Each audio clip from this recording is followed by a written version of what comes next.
Hey guys, tonight we're diving into the salt-crusted nightmare that was life on a medieval ship.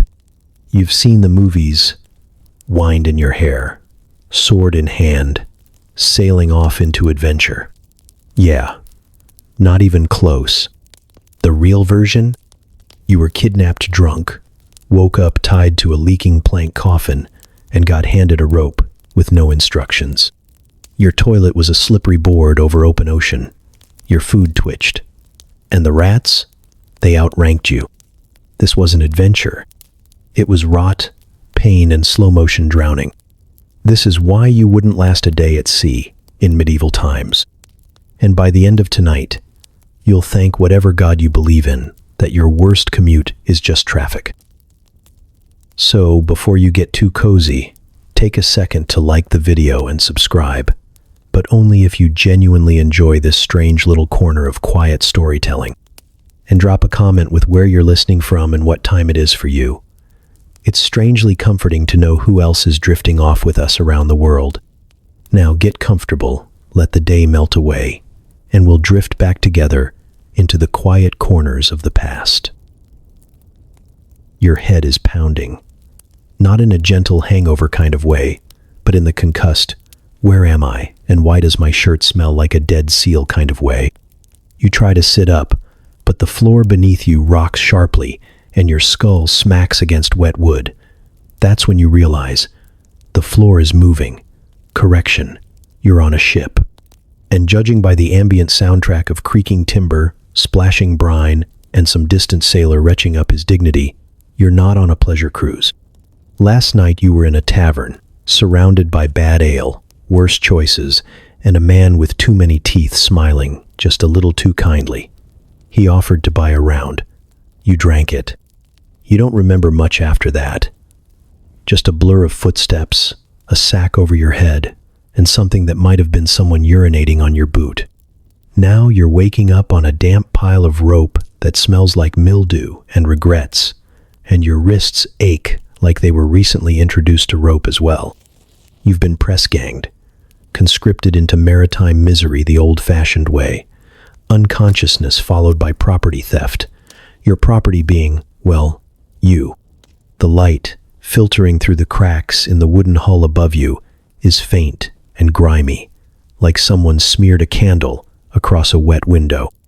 The air down here is thick, warm, fetid, and carrying the unmistakable stench of unwashed men, rotting food, and the rich bouquet of human waste.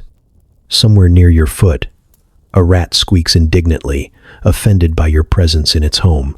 You shift to sit up, and something squelches. You do not look. You never look. That's rule 1 of the lower hold. If it makes a sound, it's either dying or has just finished eating something else that did. Your mouth is drier than the captain's mercy, and your tongue tastes like it was soaked in fish brine and then used to mop a latrine. You glance around at the other bodies in the dim light, some asleep, some awake and staring into nothing. A few might be corpses. Hard to tell. No one here speaks. They just exist, in the way that ghosts might, waiting for a breeze or a burial. Suddenly, there's shouting above, heavy boots on wood, a hatch creaks open, and daylight blasts down like judgment. On your feet, you see rotted scabs, bellows a voice that's been pickled in rum and rage. Welcome to the good ship Hollow Mercy. Your souls now belong to His Majesty, your backs to the lash, and your names to the wind. A rope ladder is dropped. The men around you start to climb. One stumbles. He's kicked in the ribs. You follow, because the only alternative is staying here and becoming part of the floor. As you emerge onto the deck, the sun hits you like a punishment. The smell doesn't improve. It just changes. Up here it's wind, salt, and the acrid bite of tar and sweat and boiled fish. The sky is gray and indifferent. The crew looks worse. They eye you like wolves sizing up a limping deer. You're the new meat, and you don't know port from starboard, halyard from hawser, or what a mizzenmast does. But you'll learn. or you'll be beaten until the knowledge seeps into your bones via osmosis and bruises. You're handed a rope. No instructions, just a rope and a sneer. You pull when others pull. You yell when they yell. And when your hands start to blister and bleed, no one offers help. Just another rope, just another job, just another day. You've been at sea for 15 minutes, and already the ship has taken your name, your dignity, and the skin off your palms. The horizon stretches in every direction, vast and uncaring. Land is gone. Choices are gone. You belong to the ocean now, and the ocean does not give refunds. The ship is made of wood. That sounds simple enough, until you realize it's not just any wood. It's haunted wood. Warped planks, stained by storms and bodily fluids, held together with fraying rope, rusted nails, and the stubborn belief that if it floated yesterday, it'll probably float again today. The hull moans with every wave like it's reconsidering its life choices, and the mast sways ominously, cracking in a way that makes your teeth itch. You'd swear the whole thing is breathing, not in a comforting, rhythmic way, but like something buried alive under you is slowly exhaling curses through the floorboards. Every inch of this vessel feels temporary. The boards shift beneath your feet with a squelch that should not exist outside of a pigsty. Gaps between the planks reveal slivers of the sea below, black, endless, and waiting. And yet the boat persists, groaning through each gust, like a tired old man forced to run laps for someone else's amusement. When it creaks, it doesn't just creak, it wails. Like it remembers every storm, every corpse dumped overboard, and every rat still chewing through its ribs. The deck is always wet, even when it hasn't rained in days. It leaks from above, below, and sometimes sideways. Water comes in through holes you can't find and exits through gaps you can't fix. Buckets are the most trusted crew members. The sails flap like angry ghosts, stitched together from cloth older than the king's teeth. They don't billow majestically. They shudder, like they're afraid of the wind. Ropes hang everywhere, thick with salt and mildew, fraying in ways that suggest they were once used for something noble before being demoted to barely holding your life together. The rigging snaps and groans overhead like a condemned man being stretched for confession. Climbing it is an act of faith, and faith has a poor survival rate at sea. Below deck, the air is thick with the scent of rot, damp wool, and men who've stopped pretending they're ever going to bathe again. Everything is sticky. Walls drip even when there's no rain. The wooden beams sweat salt. The nails bleed rust. You sleep next to barrels that creak like they're trying to speak, and sacks of grain that move a little too much for your liking. You don't ask questions about the noise behind the water casks. You just press your back to the least wet wall and hope it doesn't give way in the night. At night, the boat talks. It whispers through the boards, muttering in a language made of groans, pops, and slow shudders. It creaks in long, mournful sighs that sound eerily like someone you forgot. You try to sleep, but the ship hums with tension, as if it's dreaming of sinking and just hasn't made up its mind yet. It lists slightly to one side, then jerks back, like it remembered it has somewhere to be. You hold on to the edge of your hammock or the nearest beam, not because you think it'll save you, but because it's the only thing not currently weeping or falling apart. The captain insists it's a good ship. She's got character, he says, patting the rotting rail like it's a loyal hound instead of a groaning skeleton. He says it with the confidence of a man who doesn't have to sleep next to the hull's open sore where the tar wore off and the sea slaps through. The truth is, this boat is less a ship and more a floating dare. It exists through stubbornness and denial. It's not seaworthy. It's sea-tolerant. You quickly learn that the boat isn't here to help you. It's not your friend. It's a bully with a spine of splinters and a soul soaked in salt water. It will rock you to sleep, then jerk you awake with a violent lurch and the distinct sensation that your bunk might now be underwater. You spend every hour bracing against the sway, against the creaks, against the knowledge that if this thing decides to come apart mid-ocean, your body will be just one more plank in its wreckage. And still, somehow, it floats. Not because it wants to, but because it hasn't figured out how to die yet. The smell doesn't hit you so much as it stalks you. It crouches in the shadows, waits for you to exhale, and then ambushes your lungs like a vengeful ghost made of sewage and spoiled meat. It doesn't waft. It doesn't float delicately. It lunges. You smell it before you open your eyes, before your brain fully returns to your body. It's thick, damp, and oddly personal, as if the ship itself has decided to crawl up your nose and remind you that this is no longer your life, it's your sentence. It starts with rot. Not the kind you'd find in a trash heap behind a butcher's shop, but older, meaner rot. The kind that's soaked in salt and warmed gently by the sun until it becomes sentient. Somewhere on this ship, fish have died, been salted, partially consumed, rejected, resalted, and then forgotten. Their remains now perfume the air like a protest. The scent clings to everything, the ropes, the sails, the back of your throat. When the wind shifts, it carries whispers of their suffering straight into your sinuses. Then there are the men. 50 or so souls jammed into a wooden box with no plumbing, no soap, and no shame. No one has bathed in weeks. Armpits have evolved into new ecosystems. Hair is greasy enough to catch fire with a glance. Every crew member walks around in a cloud of his own fermentation, and in close quarters, those clouds combine into a dense fog of despair. The scent of unwashed bodies isn't just unpleasant. It's sticky. It wraps around you, seeps into your clothes, and somehow manages to get under your skin. You don't just smell it, you taste it. The bilge water adds a special layer. It's the ship's digestive system, a wet grave of everything that leaks, spills, or dies below deck. It festers in the bottom of the hull, sloshing with every wave, absorbing whatever seeps through the boards. Dead rats, fish guts, urine, grog, blood. No one really knows what's in it anymore. It smells like old soup made from nightmares and forgotten sins. Occasionally, a sailor is tasked with bailing it out. No one volunteers. The unlucky soul emerges pale, wide-eyed, and drenched in something that hisses slightly when it hits the air.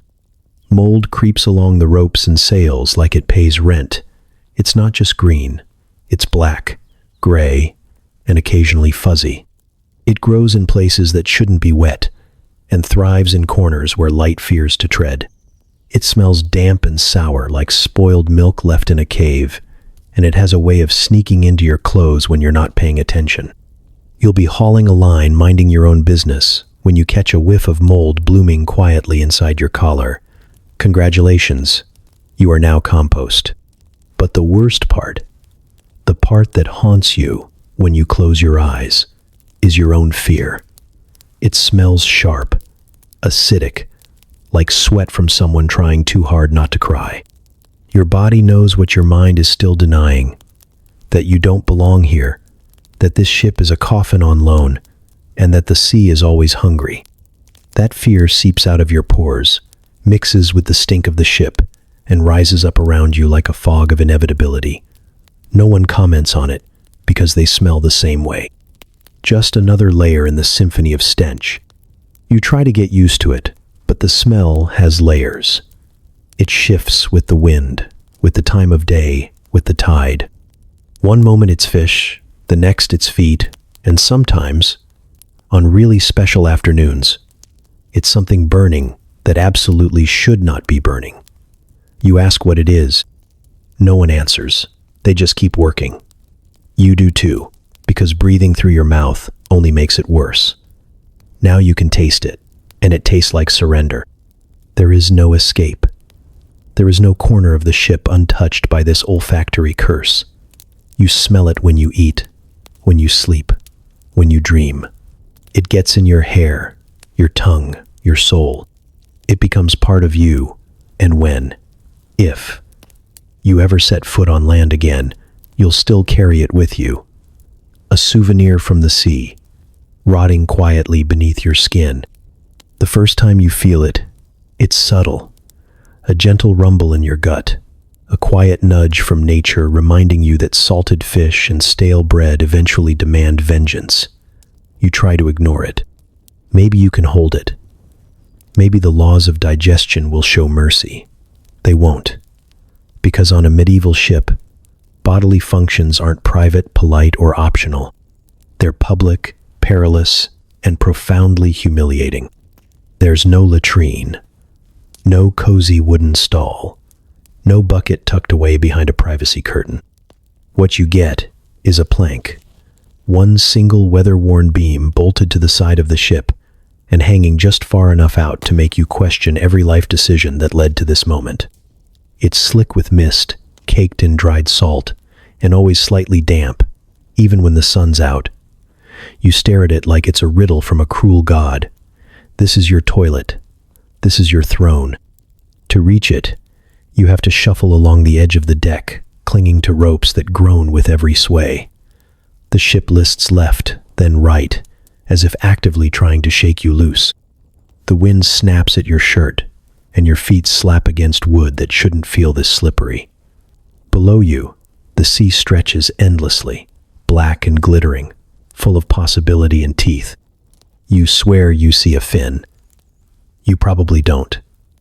But then again, maybe you do.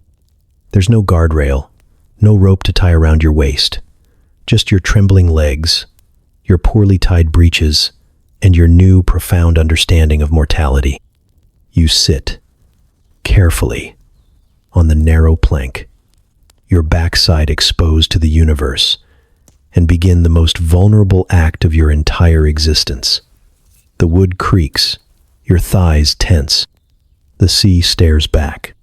If the ship hits a wave wrong, you could be flipped into the ocean mid-process, pants around your ankles, dignity left behind in a cold splash. And if that happens, no one's diving in after you. The crew might shout. Someone might throw a rope. But mostly they'll just shake their heads and mutter about weak stomachs and natural selection. One less mouth to feed. One more secret whispered to the sea. You're not alone either. There's a line. Other sailors pace nearby, waiting their turn, staring daggers at your back if you take too long. They offer helpful advice like, don't fall or watch the jellyfish. But mostly they just fart and mutter about the good old days when the last guy didn't scream. If you're modest, forget it. If you're bashful, bury that deep. Out here, shame gets scraped off like barnacles. And don't even dream about wiping. Toilet paper doesn't exist. Leaves, not on the ocean. Cloth, too valuable. Most just shift uncomfortably and pretend the salt air is cleansing.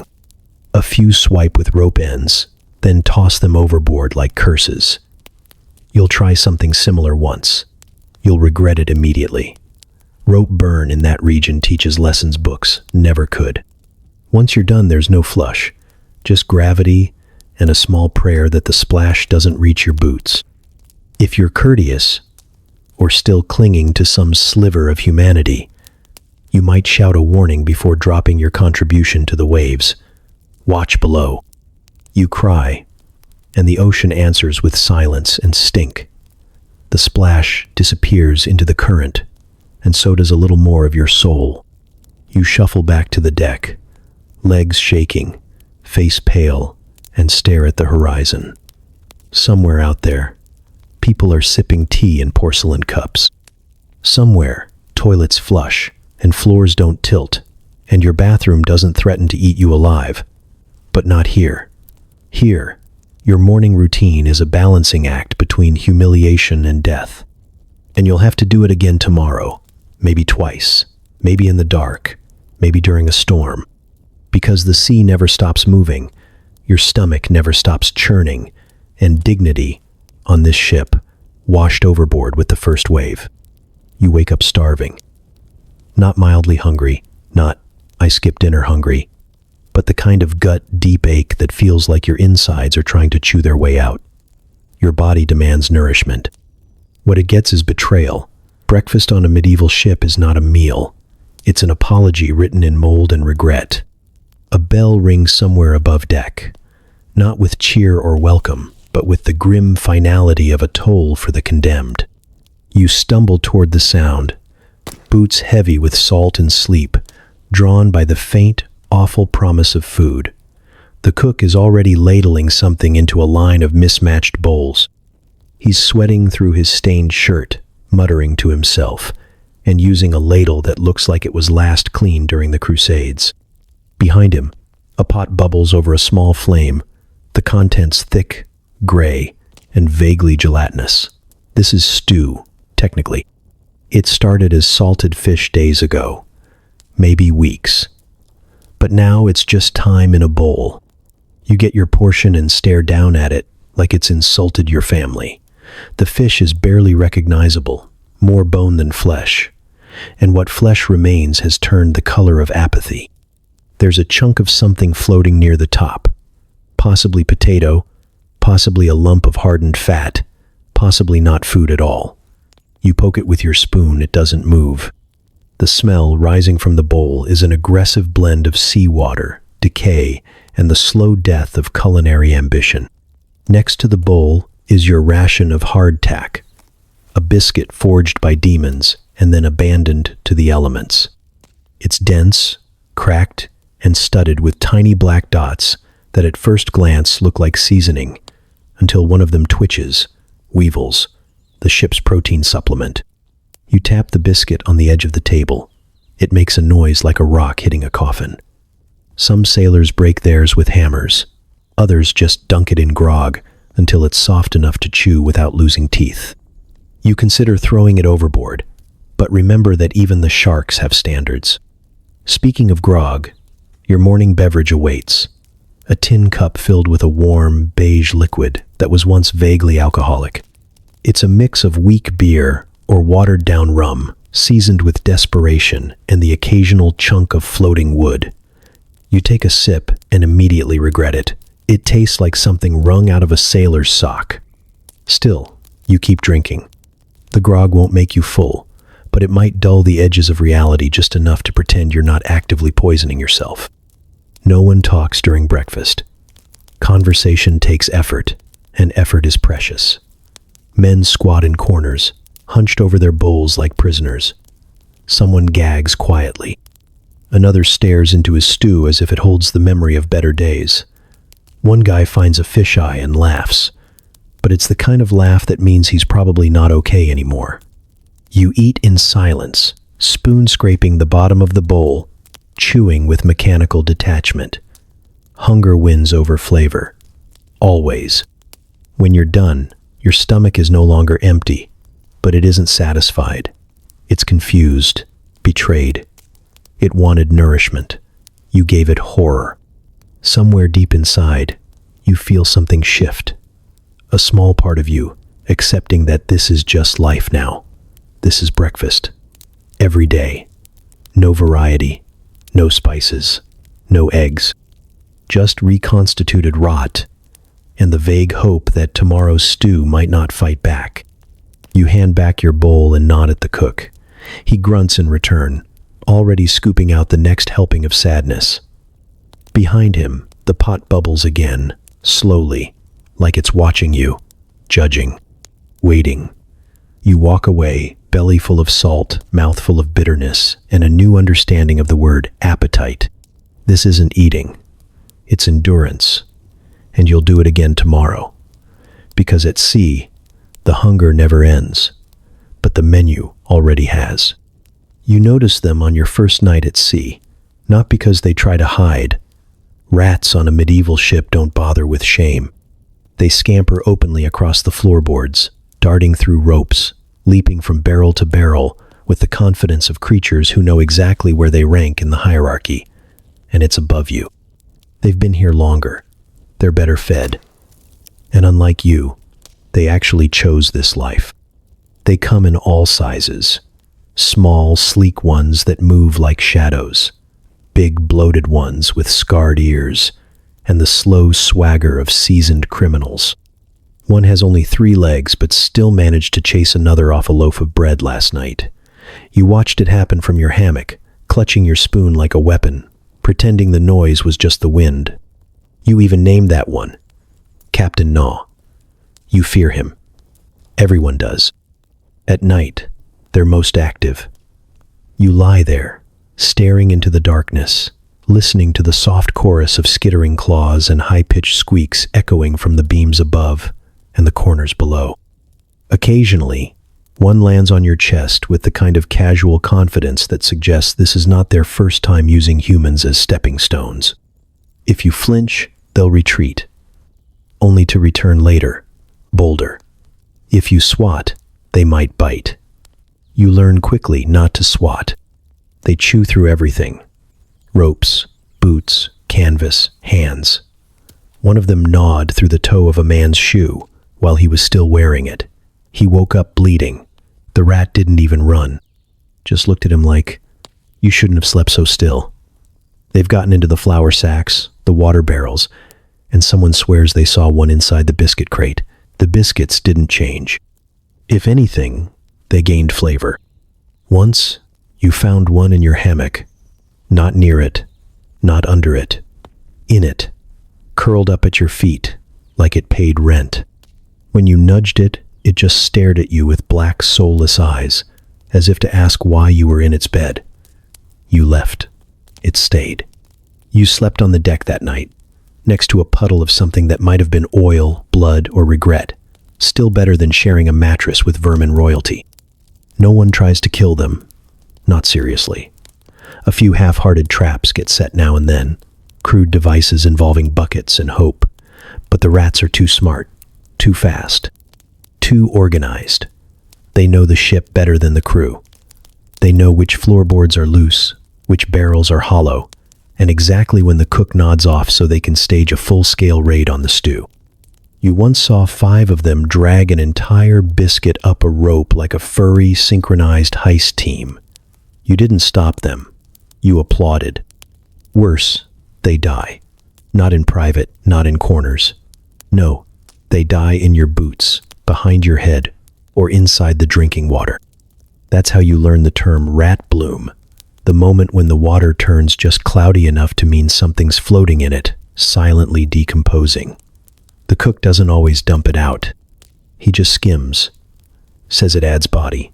You keep drinking because dehydration's a worse death, probably. You start adjusting your life around them. Tuck your pants into your socks. Keep your food tied from a beam. Sleep with a rope over your blanket. Not for safety, but because they don't like stepping on rope. You learn to live not as a sailor, but as a tolerated guest in the rat's kingdom. They're not pests. They're fellow passengers with more rights and fewer rules. Eventually, you stop minding them. Sort of. You whisper threats you won't act on. You kick at shadows. But deep down, you know the truth. This isn't your ship. It never was. You just pull ropes and bleed for it. The real captain? He's small, gray, and has a bite radius the size of your thumb. And right now, he's watching you from the rigging, licking biscuit crumbs off his whiskers, deciding whether or not you're worth sharing with. You're not. You thought life at sea might be hard. Grueling, maybe. Physically demanding, sure. But no one warned you that your job title would be slowly deteriorating organism with opposable thumbs. You're not a sailor. You're not even a worker. You're a lump of flesh someone shouted at until it started moving. And now you move from sunup to sundown, and sometimes longer, with the precision of someone being slowly disassembled by hand tools and tradition. Your first assignment is rope duty. That sounds simple, even charming, until you realize ropes are heavy, rough, and soaked in a mysterious blend of seawater, sweat, and time. You're told to haul lines, which really means pulling a 50-foot sea serpent made of hemp across a slippery deck, while 6 other men scream conflicting instructions at you, and a wave tries to unmake your spine. After 10 minutes, your palms are raw. After 20, they're bleeding. You ask for gloves. They laugh. Gloves are for cowards and aristocrats. Then it's on to scrubbing. You think maybe you'll get a break, a moment to catch your breath. You don't. They hand you a stiff bristled brush and a bucket of water that's only marginally less disgusting than the thing you're about to clean. The deck isn't wood anymore. It's textured misery, dried blood, bird droppings, mysterious crusts you decide not to investigate. You kneel and scrub until your knees feel like they're growing barnacles. The deck doesn't get cleaner, you just get sweatier. And every time you pause, someone yells. You don't know if it's your name or a command or a general complaint about the universe. Doesn't matter. You scrub. When the bell rings, it's not for rest. It's time to climb the rigging. You look up at the mast, and it looks back down, smirking.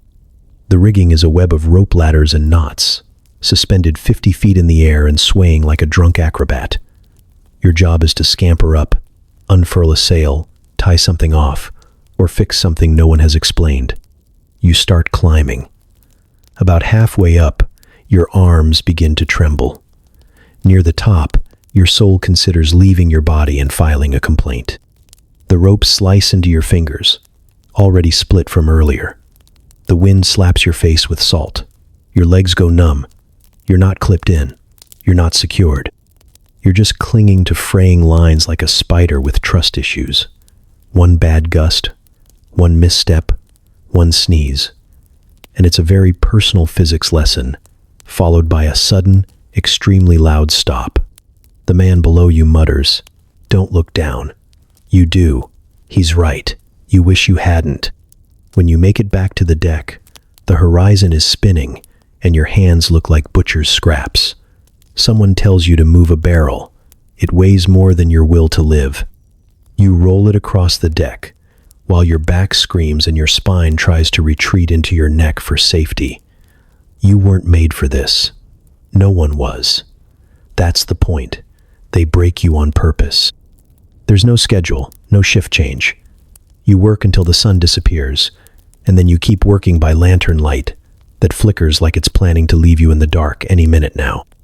Meals are brief, foul, and consumed standing. Breaks are stolen moments when no one is looking, usually interrupted by a new injury or a rope that needs retying. You've stopped asking questions. You've stopped asking for anything. You just do the work, because the only thing worse than working is being seen not working. By the time you collapse into your hammock, your entire body is an open letter of complaints written in bruises and splinters. Your arms ache, your legs throb, your fingers bleed through your bandages. You close your eyes and dream of dirt.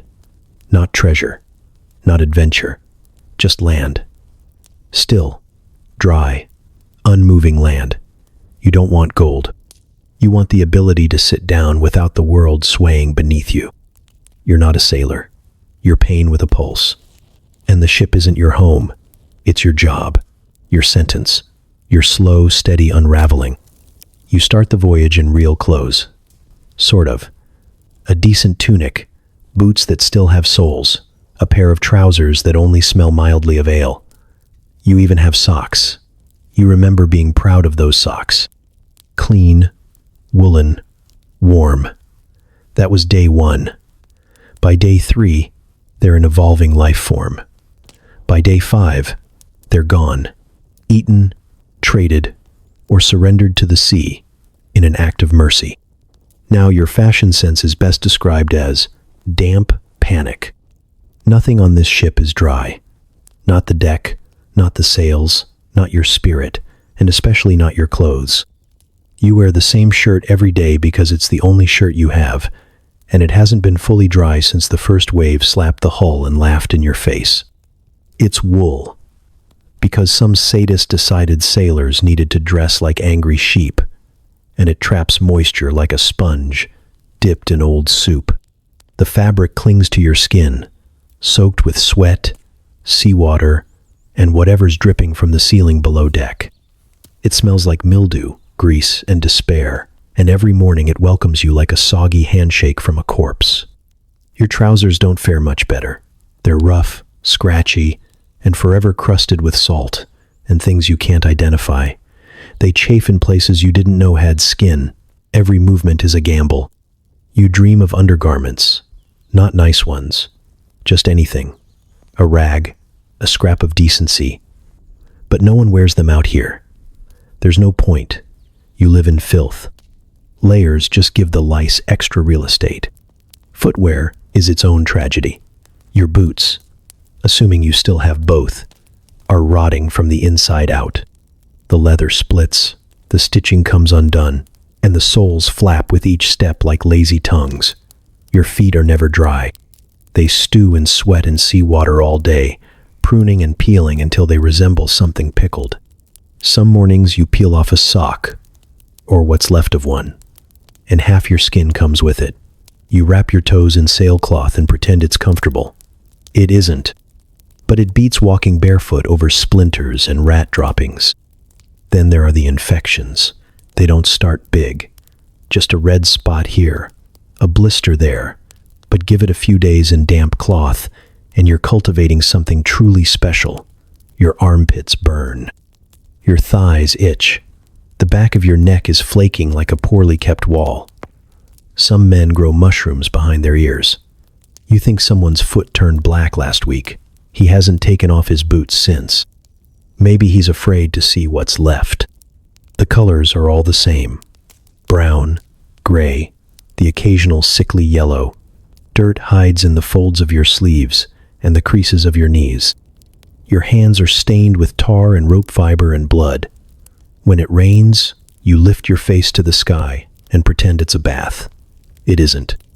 It just makes everything colder, wetter, and smell more aggressively like rotten fish. No one cares how you look. Vanity walked the plank on day 2. The captain wears a coat with holes the size of mice. The cook hasn't changed his apron in 3 voyages. The first mate's shirt is held together with knots, prayers, and whatever he coughed up last winter. If you look clean, they assume you're sick. If you smell good, they assume you're hiding something. The only real status symbol is how many scabs you can keep uninfected. Eventually, your reflection fades. You haven't seen a mirror in weeks, and if you caught your face in a puddle, you'd probably flinch. Your hair mats against your scalp. Your beard grows in wild, patchy directions. You smell like rope, salt, and slow decay. And still, you dress each morning. Not because it helps, but because nudity would only invite more trouble. Splinters, burns, attention. This isn't fashion. It's survival stitched in dirt. You don't wear clothes. The clothes wear you, and they're losing their grip. It starts with a yawn. Not a normal, tired yawn, but one that stretches your jaw just a little too wide and ends with a metallic taste and something wet sliding across your tongue. You touch your lip and pull your hand away stained red. It's blood.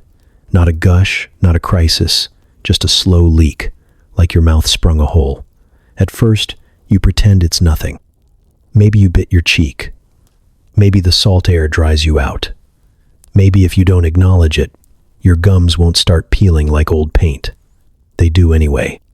There's no fruit on this ship. You haven't seen an orange in months.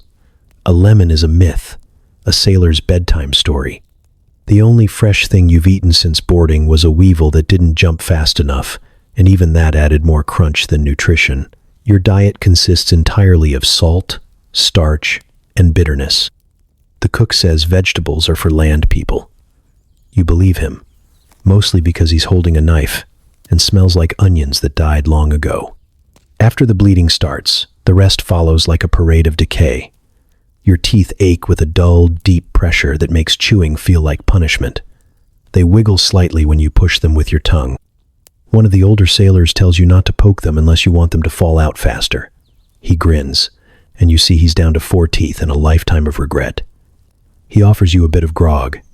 You take it. It burns, but it hides the taste of iron for a few minutes. Your joints betray you next. Knees that once climbed rigging now throb with every step. Elbows feel like rusted hinges. You try to lift a barrel and nearly collapse from the pain searing through your shoulders. You say nothing because complaints are a currency you can't afford. The others know anyway. They see you move like wet bread, slow and soft around the edges. They've seen it before. They've been it before. Your skin goes waxy, pale in some places, blotchy in others. Bruises appear for no reason. One day you wake up with a purple mark on your thigh the size of a dinner plate. You press it. It doesn't hurt, but it also doesn't feel like it belongs to you.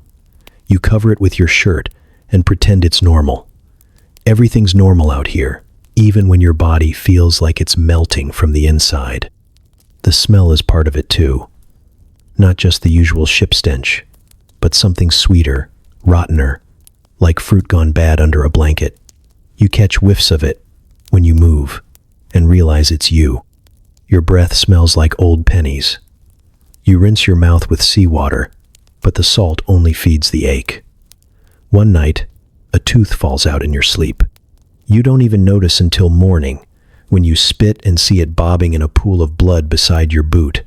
You laugh, but it's dry and brittle. You ask the captain about limes. He laughs like you told a joke. "You think we're nobles?" he says, slapping the back of his own neck. "This isn't the Royal Navy. This is the part of the ocean where God looks the other way. He tells you to eat more hardtack. He means it. Scurvy doesn't hit you all at once. It creeps in. It replaces you. It makes decisions for your bones and edits your smile down to a bleeding grimace. You lose bits of yourself, slowly, until you're not sure what's flesh and what's symptom. You stop looking at your gums. You avoid mirrors. Not that there are any, but still, you avoid them. You're not ill, not in the way people mean it on land. You're not fevered, not coughing. You're not contagious. You're just dissolving, quietly, efficiently, piece by piece. It doesn't start with thunder. It starts with stillness, which is worse. The wind dies, the waves go quiet, and the crew stops joking. The sky hangs heavy, like a lid about to slam shut. You look out over the horizon and see the clouds stacking, layer upon layer, dark and swollen, like bruises forming across the heavens. Somewhere in your gut, something twists. Maybe it's fear. Maybe it's the stew, but everyone feels it. The sea is holding its breath, and you know what comes next. Then, without warning, the wind returns like it's furious. It doesn't build. There's no warm-up, no gentle gusts. It slaps the sails with a scream and whips the rigging into a frenzy. The ship jerks beneath your feet, groaning as though it just remembered how old it is. Men shout, ropes snap. A barrel breaks loose and rolls across the deck, missing you by inches. The rain arrives sideways, stinging your skin like it's been sharpened.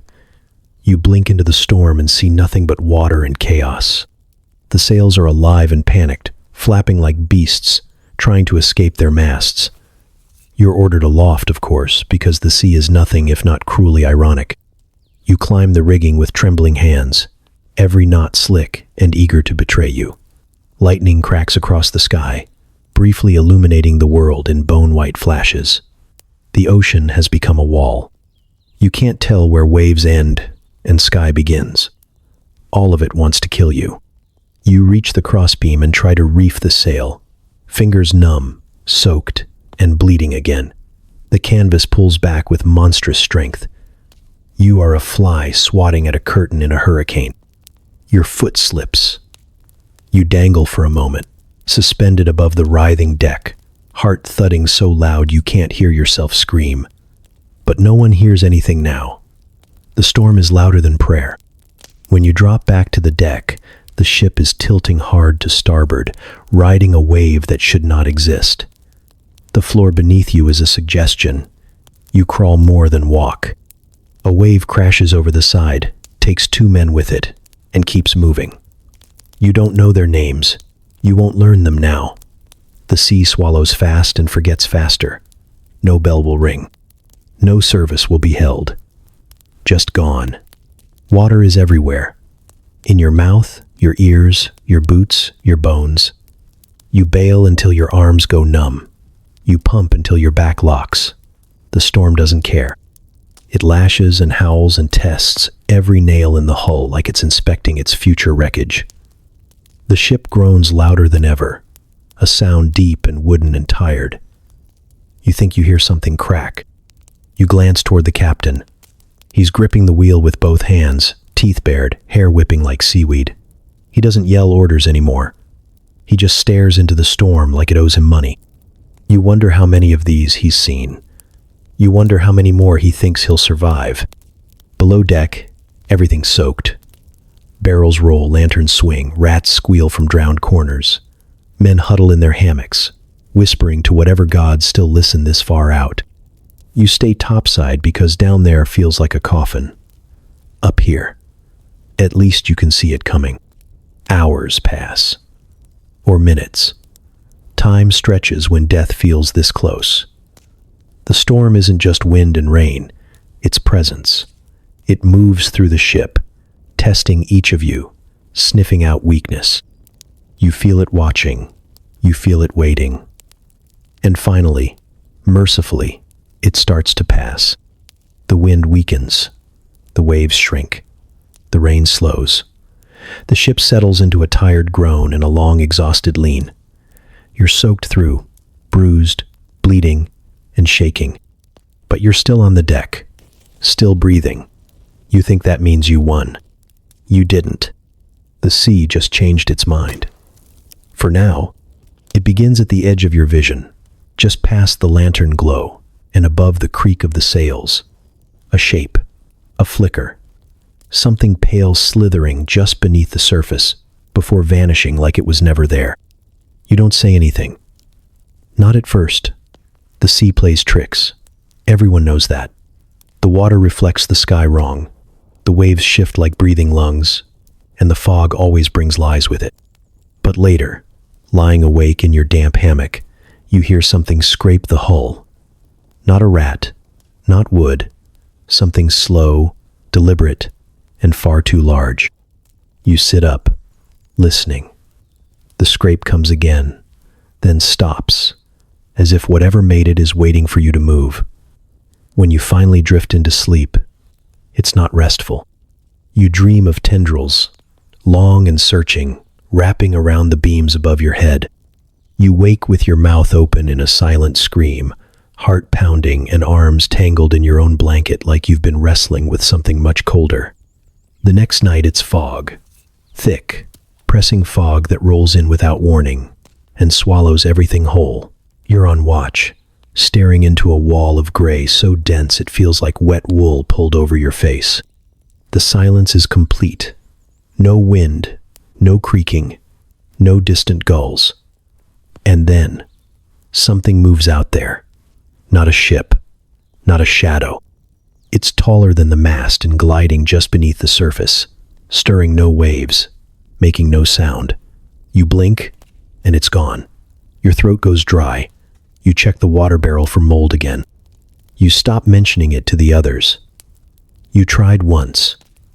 Told a crewmate you saw something in the foam, something that blinked. He laughed too hard, like someone trying not to be scared. Then he told you a story about a man who went overboard during a calm day and came up screaming that the water had teeth. They pulled him out, but he never talked again. Just rocked in the corner until they stopped feeding him. Now, you keep it to yourself. But you start to notice things. Faces in the planks, whispers in the rigging. The sails flutter when there's no wind. You swear the barnacles near the rudder are spelling words. At first it's nonsense, then it's names, then it's yours. You stop sleeping full nights. You blink too long and lose time. You catch yourself talking to the ropes. You wonder if it's the grog. It's thick, sour, and tastes like mildew soaked in rum. Sometimes it burns, sometimes it doesn't. The cook shrugs when you ask what's in it. Ship's flavor, he says. You stop asking. You try to drink less. You fail. You try to tell yourself it's just the sea, the way it stretches in every direction, the way it hums at night, the way it never lets your feet feel still. It's isolation, deprivation, imagination. But deep down, a part of you knows better. The ocean doesn't have to lie. It's old. Older than your language, older than your fear. It has eyes. It has memory. And sometimes, when you stare into it too long, it looks back. One night you lean over the railing and see something below. A mouth. Enormous and round, rimmed with teeth the color of barnacles. It doesn't open. It just waits. You don't scream. You don't move. You just stare, and then it's gone. Nothing disturbs the surface. No ripple. No splash. Just your own reflection trembling in black water. You stay away from the edge after that. You speak to no one. You focus on the rope in your hands, the knot in the sail, the bruises on your fingers. But the ship still talks. The sea still watches. And the monsters, real or not, have learned your name. Maybe they live in your head. Maybe they've always been there. Either way, they don't want you to leave. You first notice something's wrong when the captain starts arguing with the stars. Not in the poetic, sailor's superstition sort of way. No, he's yelling at them, pointing a shaking finger at Orion like he owes him money and calling the North Star a traitor. At first you think it's the grog talking. Then you realize he hasn't touched grog in days. He's just like this now. He spends hours at the helm muttering to himself in a voice so low it sounds like the ship itself is whispering. When you ask where we're headed, he waves his arm in a wide, chaotic arc and says, "Where the edge meets the truth."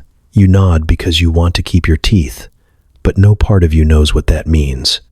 The map you saw at the beginning, your one fragile lifeline to land, is now gone. He won't say where it is. He won't say if he even had one to begin with. When pressed, he taps his temple and says, "I've got it all up here." You're not comforted. He's changed. You're not sure when. Maybe the storms did it. Maybe the silence. Maybe the sea has rules about staying too long, and he's already broken them. His eyes are too bright now, too wide. His beard grows wild, curling in greasy knots, and his hat, once noble and trimmed with brass, now sags, like it's tired of being worn. He talks in riddles. He measures the wind with his fingers. He makes decisions like he's hearing voices you can't. He's convinced land is nearby, even when all you see is water stretching to the edge of forever. He insists we're close, says he can smell it, says birds have been following us. You look. There are no birds. There haven't been for weeks. He calls them sky spies, says they work for the circle. You don't ask what that means. Navigation has become guesswork. He ignores the compass. He throws it overboard one morning, yelling "liar" as it sinks. He says magnets are government lies, though no one's sure what a government is anymore. When the helmsman tries to steer using the sun, the captain tears the sextant from his hands and flings it into the sea, like it insulted his mother. "The sun's in on it too," he growls. "Don't you see?" You try to talk to the first mate about it, but he just shrugs. "Been worse," he says, chewing on something that may once have been tobacco. "Least, he ain't sunk us. Yet." That word, "yet," hangs in the air like a thundercloud, because it's not a question of if, it's when, and when comes fast at sea. One night, he gathers the crew and tells us the world is folding in on itself, says we're sailing through its spine, and that time is no longer relevant. A rat crawls up his sleeve mid-sentence. He doesn't flinch, just strokes its head like it's a pet, and whispers something into its ear. The rat squeaks, then scurries off. He'll spread the word, the captain says. No one laughs. Still, the ship sails on, not toward anything clear, just forward, deeper into blue nothing. Days blend together. Direction means nothing. We might be sailing in circles. We might be halfway to hell. No one knows. The stars don't match the charts anymore. Not that we have charts. Not that they'd help. You dream of land, but wake to waves. You dream of rescue, but wake to the captain screaming at clouds. You stopped asking questions days ago. You just tie knots, scrub decks, and watch the man steering your fate argue with birds and shadows. The scariest part? You think he might be right. You don't go to bed on a ship like this. You fall. Wherever you can. however you can. Sleep isn't a scheduled event. It's a surrender, a white flag your body waves when pain finally trumps fear. Your muscles give out, and you crumple into the nearest hammock, coil of rope, or dry enough plank, and hope no one steps on you before you drift off. That's assuming you can drift at all. The noise never stops. The ship groans in its bones, every timber flexing like it's tired of holding itself together. Ropes creak in the wind, sails flap like distant screams, and the rats, God, the rats, skitter overhead, beside you, beneath you. Sometimes they settle near your face. Sometimes they crawl across your chest. You wake up with tiny claw prints on your skin and a fresh crop of mysterious bites around your ankles. The man next to you weeps in his sleep. Not loud, not dramatic, just a soft, broken hiccup that never ends. His friend was swept overboard 2 nights ago. No ceremony, no splash of rum. Just gone, mid-sentence, mid-step, mid-life. Now the man mumbles names into the dark and claws at his shirt like he's trying to peel off the memory. You plug your ears with dirty cloth. It helps nothing. Your hammock sags like wet bread and smells worse. It holds water from the last storm, soaked deep into the fibers, and every time you shift it sighs and releases another cloud of mildew. The cloth presses against your back, clammy and cold, like sleeping in someone else's breath. You stopped caring weeks ago. Now it's just where you collapse. The dreams, when they come, are feral things, not stories, not visions, just flashes of water and teeth and ropes that never end. You dream of falling, always falling, through the rigging, through the waves, through the dark gap between sky and sea where the world forgets you existed. You wake with a jolt and a gasp, heartbeat racing like you were drowning in your own skull. You're not yet. On good nights, you get 2 hours. On bad nights, you get none. Your body buzzes with exhaustion, but refuses to shut down. You lie still, staring at the wooden slats above you, counting knots, listening to the wind whistle through the rigging like a ghost trying to remember your name. Some nights, the creaking of the ship forms words. You don't like what they say. Your body forgets how to heal. Bruises stop fading. Cuts stop closing. You rub your eyes and the skin comes off in flakes. Your gums throb. Your teeth ache. Your joints are stiff and your spine hums like a struck bell. Sleep was supposed to fix these things. But sleep, like dignity in dry clothes, abandoned ship long ago. You envy the ones who snore. You hate them too, but mostly you envy them. How do they do it? How does anyone sleep with the sea roaring just inches away, promising to swallow you if the ship groans one beam too far? How do they sleep, knowing the rats are breeding in the flour, the grog might be poison, and the captain charted your course by listening to dreams? Once, you saw a man sleep standing up, hands still holding a coil of rope. He was swaying with the ship, eyes shut, mouth open. He didn't look peaceful. He looked unplugged, like someone yanked the cord and his brain went dark. That's the kind of sleep you get out here. Not rest, but escape. You don't sleep. You shut down. You flicker out. And when you wake, it's never with clarity. It's with a pounding head, a dry mouth, and the distant sound of someone vomiting over the side. Morning isn't a reset. It's a reminder. You made it through another night, but you're more tired than you were before. The barrels are empty. Not low, not nearly, not almost. Empty. Dry. You roll one on its side, and it echoes like a hollow drum, the sound of hope vanishing into salt-crusted wood. A few drops slide down the inner rim like they're taunting you. You tilt the barrel, catch one on your tongue, and it tastes like dust and rope. This is how you learn that thirst isn't sharp. It's slow. It's patient. It settles into your bones like fog and waits for your body to give up pretending it doesn't need anything. The captain swears rain is coming. He points at the sky like it owes him a favor. There are no clouds, just sun. Endless sun that bakes the deck and boils the air, turning the whole ship into a floating kiln. You sweat until there's nothing left, then keep sweating anyway. Your tongue sticks to your teeth, your lips crack and bleed. Even your eyeballs feel dry, like someone's replaced them with stones. The grog is gone. The backup grog is gone. The backup to the backup was used to clean a wound 3 days ago, and now the wound smells better than the rest of the crew. No one's saying it out loud, but every man on this ship is quietly recalculating how long he can last on nothing but hardtack and prayers. Someone suggests boiling seaweed. Someone else suggests boiling rats. No one laughs. The salt water is everywhere, mocking you.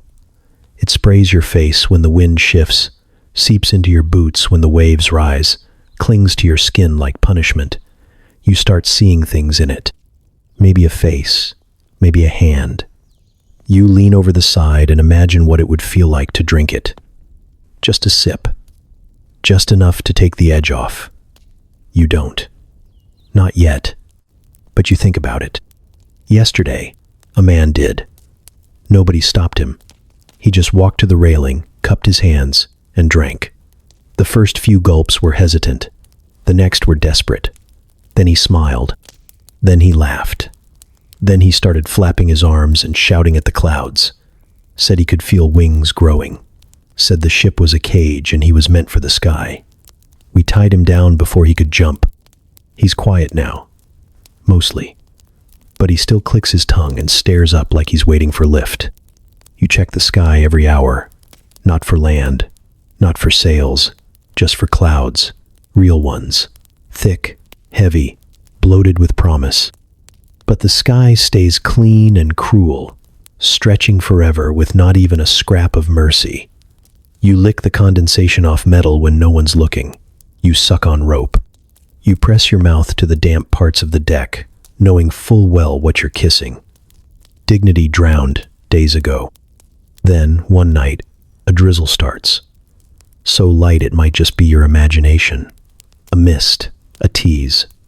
But you taste it in the air, and everyone springs to life like corpses reanimated by hope. Barrels are rolled out. Sails are angled. Mouths are opened wide to the heavens. It doesn't last. Maybe 2 minutes. Just enough to spot the weak, the slow, the ones too far gone to scramble for drops. You get a splash on your tongue. It's the best thing you've ever tasted. It's gone instantly. The next morning, the man who drank the sea is gone. No splash, no scream. Just empty ropes where he'd been tied. No one asks. No one talks about it. You all know what happened. Some birds weren't meant to fly. You lie on the deck that night, throat like sandpaper, lips blistered, and dream of rivers. Cool, clean rivers with green banks, and the sound of wind through trees. You wake up with salt on your cheeks and nothing in your mouth but the ghost of water. And the thirst keeps growing, quietly, constantly, patient as the sea. There's no alarm when it happens. No gasp, no scream, no grand farewell echoing across the deck. Just the sharp crack of a boot slipping on wet wood, a shout too short to register, and then the sound you'll hear in your sleep for the rest of your life. A single splash, swallowed instantly by the Black Sea. You didn't see it. None of you did. One moment he was there, hunched near the aft rigging, lashed by rain and wind like the rest of you. The next, there was nothing but an empty patch of deck and a rope swinging uselessly in the storm. Someone yelled his name. Someone else yelled for the lantern. But the waves were already miles away, and the sea had sealed behind him like it never opened. You don't throw a life ring. There are no life rings. There are barely lifeboats. You don't dive in after him. No one does. Diving in would mean 2 splashes instead of 1. The sea doesn't return what it takes, and it doesn't barter. You stand at the railing, knuckles white, staring out into the churning black and hoping to see a hand, a head, something. You don't. You wait for the captain to say something. He doesn't. He just grips the wheel tighter and shouts a new heading. Like the missing man was never born. Like the sea didn't just eat someone whole. Like loss is just a feature of the wind now. By morning, no one's talking about it. The ropes still need hauling. The deck still needs scrubbing. The sail still flaps with that angry living rhythm that drowns out grief. There's no funeral, no prayer, not even a mark on the deck where he fell. The sea wiped it clean. It always does. You think maybe you'll carve his name into the mast, just to keep him from being erased. You find a nail, press it to the wood, but then someone yells for you to get back to work. You hesitate too long. The moment passes. You pocket the nail. Later, you overhear a man whisper that it's better this way. Quick, clean, no scurvy, no rats. Better to be taken whole than rotted in pieces. You wonder if he believes that, or if he's just trying to convince himself the ocean's mercy looks like murder. Another man claims he saw something in the water. Not a wave, not a fin, something with eyes. No one answers. That kind of talk leads nowhere good. At night, you lie in your hammock and stare at the beams overhead, thinking about the splash, how fast it happened, how final. You think about how many bodies must lie beneath the ship at this moment. No coffins, no names, just bones drifting in currents, jawbones snapped open in surprise, ribs scattered like driftwood. The ocean floor is full of them. Sailors, slaves, whalers, children, all weightless now, all faceless. There are no headstones out here, no graves, just water, endless and hungry, blanketing the dead in miles of quiet pressure. And you know, sooner or later, it'll be your turn. Maybe in a storm, maybe during sleep. Maybe you'll trip on a rope, blink, and be gone before your scream even leaves your throat. Maybe no one will see. Maybe no one will care. You tell yourself you'll remember his name, that you'll whisper it every night, so he doesn't vanish completely. But by the third night, it's already slipping. You recall the shape of his face, his laugh, the way he tied knots with one hand. But the name? It hovers at the edge of your tongue like fog, just out of reach. Another splash will come. You know that now. And the sea will keep swallowing, without pause, without memory, without guilt. It starts with a dull ache behind your molar, the kind of pain you try to ignore, because acknowledging it means admitting there's no help coming. You chew on the other side, drink your grog like it's glass, and grit your teeth whenever someone mentions salted meat. But the ache deepens. It grows hot. It pulses in rhythm with your heartbeat, a throbbing reminder that even in a world ruled by salt, wood, and rope, the worst enemy might be your own rotting mouth. You ask around, low and careful, hoping someone knows what to do. The older sailors shrug. Happens, they say. Maybe it'll fall out on its own. One man tells you he had 3 come loose last winter. Just pulled them, one by one, using a nail and some prayer. You ask if it hurt. He laughs, then coughs, then spits something black onto the deck and walks away. By the end of the week, the pain is a living thing. It radiates up your jaw and into your temple. Your face swells, your right eye waters constantly, and chewing is no longer an option. You live off soggy biscuit and lukewarm broth that tastes like seawater filtered through regret. You sleep only in fits, and when you do, your dreams are full of teeth, falling out, crumbling, crawling. Someone finally sends you to the cook. He isn't a doctor. He barely qualifies as a cook, but he's the closest thing the ship has to a healer. You find him behind the galley, wiping a cleaver on his apron with one hand and stirring something questionable with the other. He looks at your face, nods once, and says, "Tooth's gotta come out." No examination, no second opinion, just a decision. He pulls out a box. Inside, a rusted set of tools that look more like they belong in a torture chamber than a galley. There's a knife, a pair of pliers, a bent spoon, a hammer. You don't ask why there's a hammer. You don't want to know yet. He tells you to sit on a barrel. You do, because refusing means dragging this agony out even longer. He offers you a leather strap. For biting, he says, or screaming, or both. You nod. He says nothing else, just wedges a thumb into your cheek and finds the offending tooth like he's picking a splinter out of driftwood. The pliers go in. Cold metal against burning gums. You squeeze the strap between your teeth so hard you taste old leather and salt. He starts pulling. It doesn't come out. He yanks again, twisting this time. Your skull feels like it's coming apart. The pressure makes your ears ring. You let out a noise you didn't know you were capable of. Something between a growl and a sob. He curses, grabs the hammer, and taps the pliers. Tap, tap, crack. That's the moment something gives. The sound isn't a snap or a pop. It's deeper, wetter, like splitting bark. The pain flares white, then black.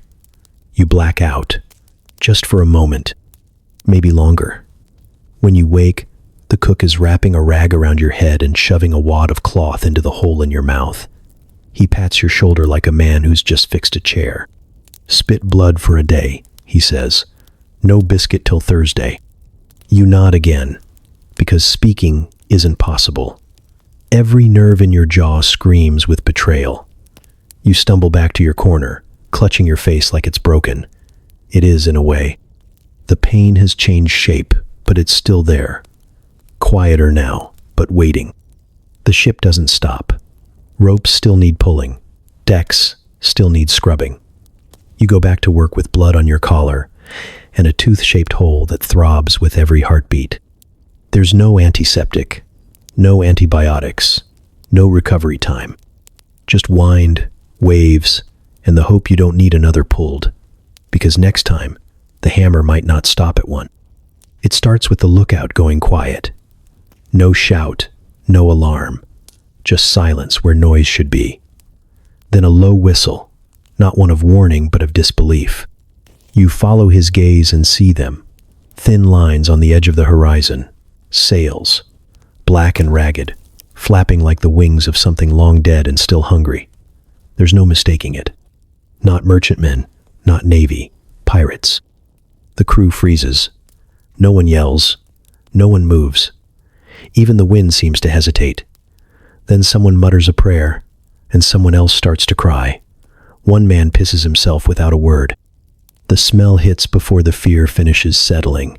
You think about what you've heard. Tales passed in taverns and whispered over cards. Gold, they said. Adventure, brotherhood, freedom. They lied. Pirates aren't legends. They're men without limits. And they're coming fast. The captain doesn't speak. He stares, jaw set, eyes empty. He knows there's no outrunning them. Your ship is old, your sails tired, your crew weaker by the day. The pirates, though, those ships are lean and sharp, built for this, for catching the slow, for boarding the sick, for stripping you down to your bones and then arguing over who gets your boots. No one talks of fighting back. The weapons are rusted, powder's damp. The only cannon hasn't fired straight since the last equinox. A musket misfires in someone's hands and you all jump like rats cornered in a barrel. The captain mutters something about hiding the grog. Someone else says we should jump overboard now, while we still have the choice. Nobody laughs. The flags grow larger. You can see the symbols now. Skulls, knives, a serpent wrapped around a dagger. Each one screams a different kind of death. You start thinking about what you're wearing, what they'll take first. You don't have much. A knife, a damp shirt, a pouch with 2 weevilled biscuits and a tooth you pulled last week. But pirates don't just take things. They take parts. They take fingers to wear on strings, ears to trade for favors, tongues, sometimes, if you talk too much. You heard about a man who blinked at the wrong pirate and spent the rest of his life blind. The boots on your feet feel like a mistake. Too nice, too complete. You consider tossing them overboard, but someone would just turn you in for hiding them. You keep them on. You start praying. They're close now. You can hear the oars, not drums, breathing. Dozens of men panting, grunting, hauling themselves toward you like a living machine. One of your crew kneels on the deck and begs for forgiveness. For what? He doesn't say. Probably everything. It won't help. The captain finally moves. He tells everyone to line up. Show your hands. Don't speak unless spoken to. Don't run. Don't fight. Don't cry. Pirates like it when you cry. It means they've already won. He hides his ring in his boot and nods once, as if that might save his life. It won't. The first grappling hook lands with a thud, then another, then 10. The deck lurches as they pull themselves closer. You hear boots, laughter, the sound of a bottle, smashing, and then they're aboard. They don't look like legends. They look like hunger with blades, ragged clothes, missing teeth. Eyes that shine too bright for men who live this far outside civilization. They don't ask for gold. They go straight for the barrels, the crates, the boots. They strip your ship like it owes them something personal. One of them eyes you. He points to your knife and grins. You give it to him without a word. He still punches you in the gut, just to see how long you stay down. When you don't get up fast enough, he chuckles and moves on. They don't kill anyone. Not this time. They take what they want. They spit on your deck. They vanish like smoke.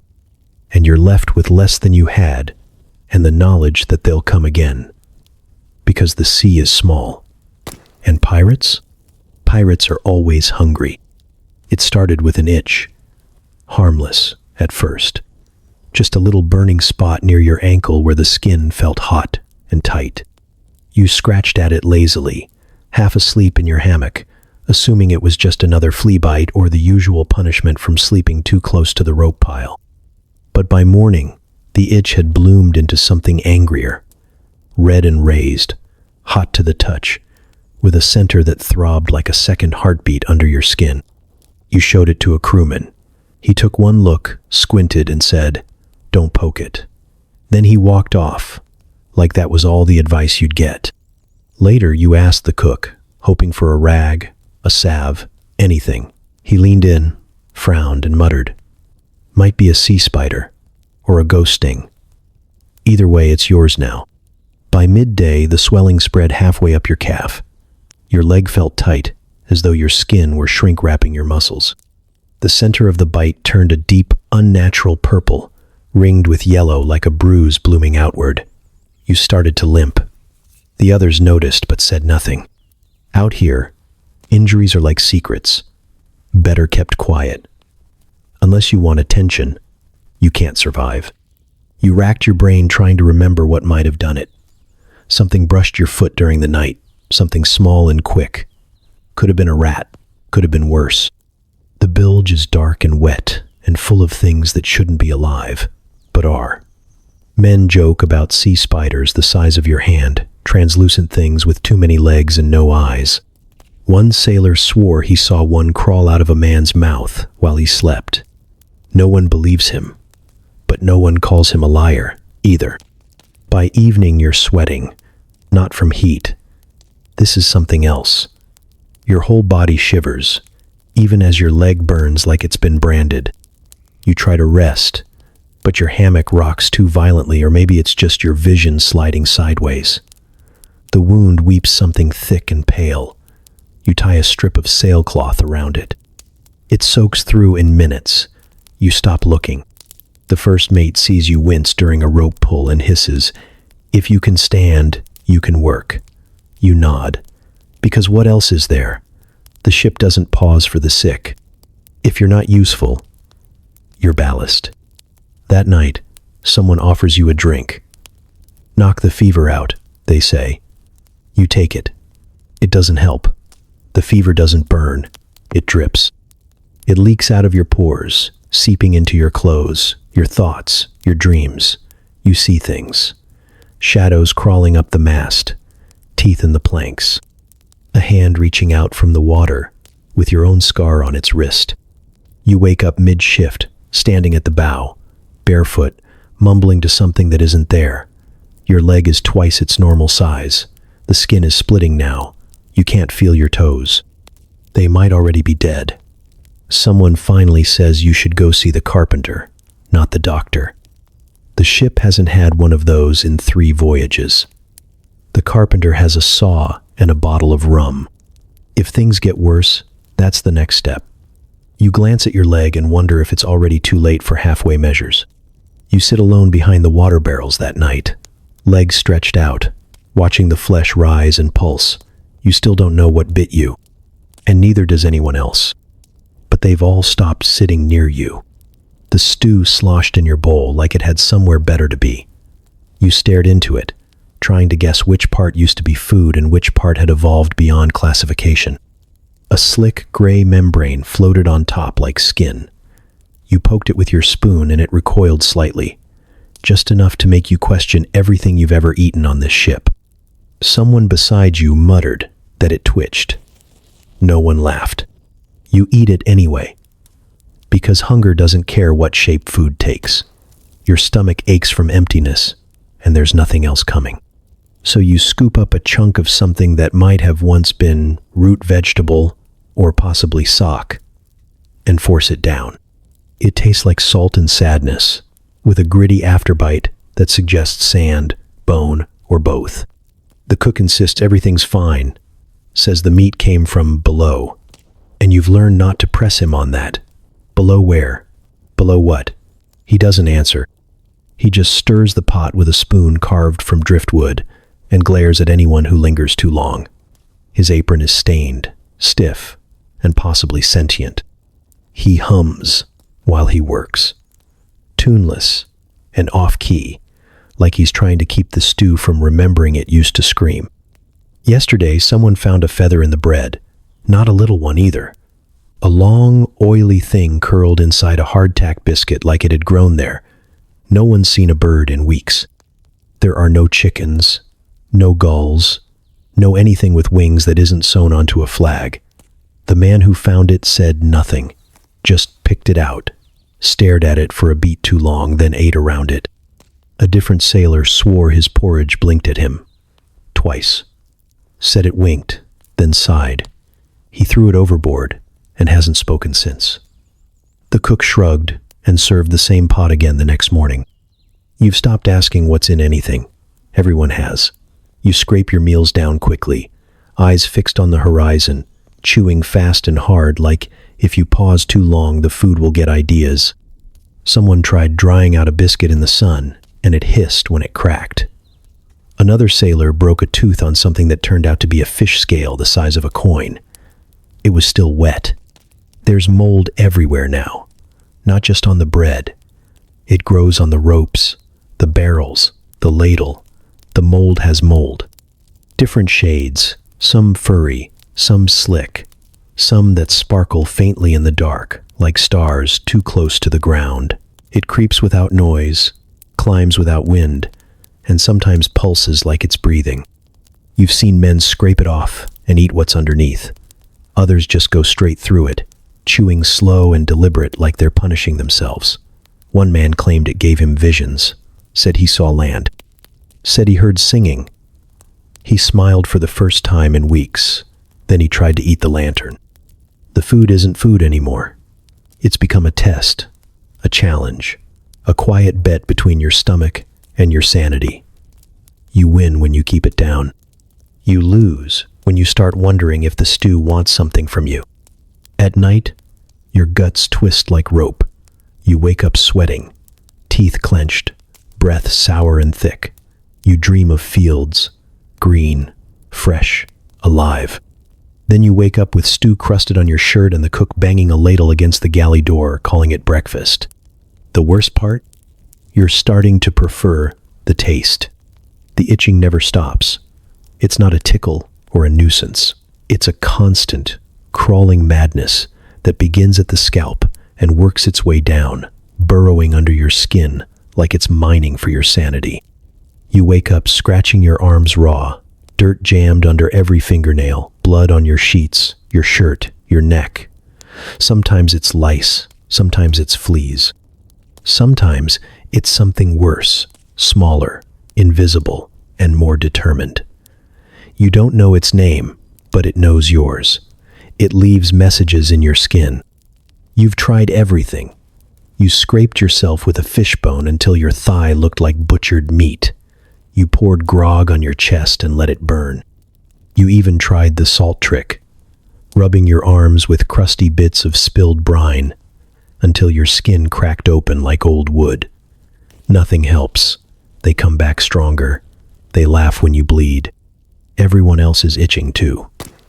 You see it in the way they twitch, the way they slap at their sleeves, the way they lean against the masts and grind their shoulders like bears rubbing bark. One man broke his own skin with a deck brush, splinters stuck deep in his flesh, blood seeping through his shirt. He said it helped. He smiled as he picked larvae out of his arm. The next day, he started biting his own nails again. This time, there were things under them. The cook says it's just part of being at sea. The itch means you're alive, he tells you, handing over a spoonful of stew that smells like wet rope and vinegar. When you stop feeling it, worry. You nod, mostly because your fingers are too busy clawing at your spine to argue. He's right, in a way. A few men don't itch anymore. One sleeps with his eyes open. One hasn't spoken in 3 days. One just stares at the water and hums the same 4-note tune like he's waiting for the ocean to sing back. You found a nest in your boot last week. A nest. Of what? You're not sure. Tiny pale things, pulsing like blisters with legs. You dump them overboard, then set the boot on fire just in case. Now you walk with a limp and keep the new boots dry by sleeping standing up. It's a small price to pay. You're terrified of what hatches next. There are nights when the itch gets louder. That's how it feels. Like it's making noise now. Like it's crawling in rhythm, a percussion beneath your skin. You scratch so hard, you lose time. Once, you blinked and found yourself bleeding onto a coil of rope, nails red, shirt torn, the others watching but not intervening. No one judges. Everyone understands. The captain says it's psychological. A sailor's mind turns on itself, he says, picking at the collar of his coat with methodical precision. If you think about it, you feed it. He says this while quietly slicing off the sleeve of his undershirt, revealing rows of welts that look like they were arranged alphabetically. He doesn't sleep much anymore. He doesn't need to. Not when he's always moving. You dream of insects, giant ones, scaled and singing, with human hands and your mother's face. You wake up drenched in sweat and shivering, convinced something laid eggs in your ear. You dig at it until your earlobe swells. The others give you space. The itching isn't a symptom. It's a roommate, and it has no intention of moving out. The boy was there, and then he wasn't. No ceremony, no sound. No one even noticed until it was well past too late.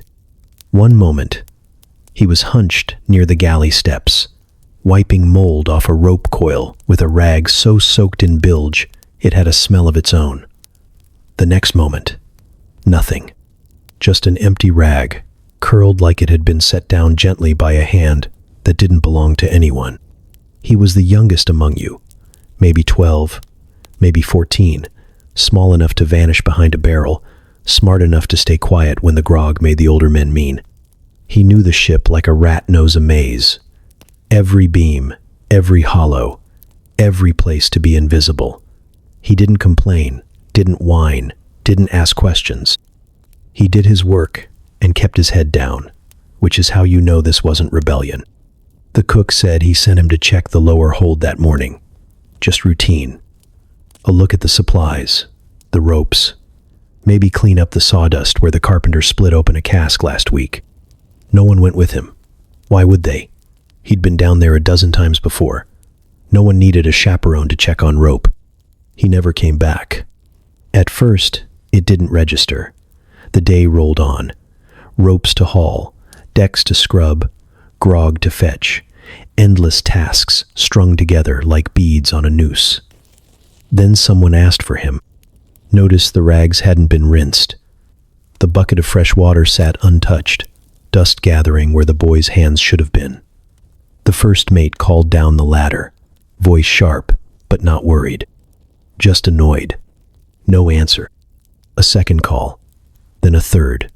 Then the carpenter offered to look. He came back fast, faster than he went. Face pale, lips tight. "He's not there," he said, and nothing else. "You went down yourself."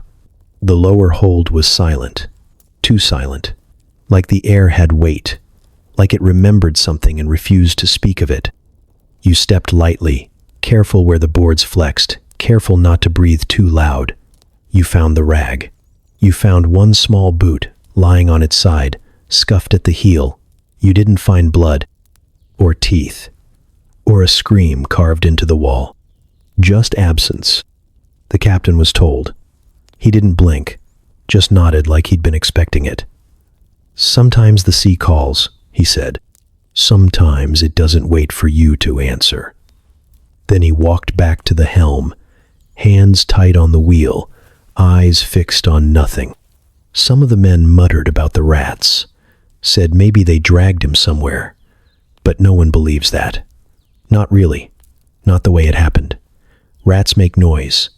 They leave a mess. They leave behind something. This wasn't rats.